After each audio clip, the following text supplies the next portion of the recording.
Assalamualaikum warahmatullahi wabarakatuh.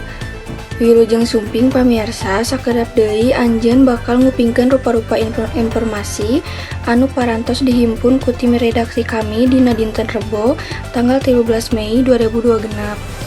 Wartat utama dinten ieu nyokot karena musibah alam mangrupa tangkar runtuh anu marak kajadian di wilayah Bandung Raya jeung sakuliringna. Akibat ayana cuaca ekstrim serta angin kencang dina mangsa pancaroba.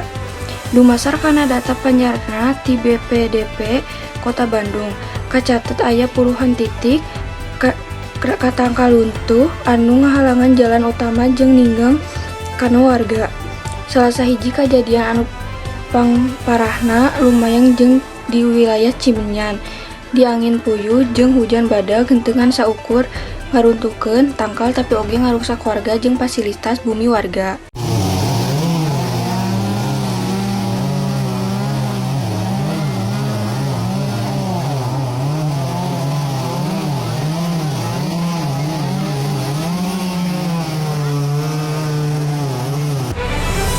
Sementara eta musibah anu sarupa tapi ngalantarkeun korbanna belasan urang.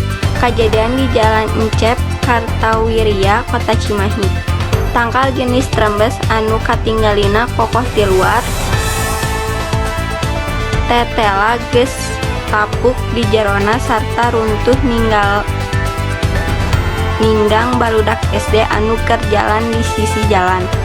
Pihak DLH Kota Cimahi ayeuna keur gera-giru ngalakukeun pameriksaan rutin serta motong dahan-dahan tangkal anu sakirana geus kolot jeung rawan rungkad.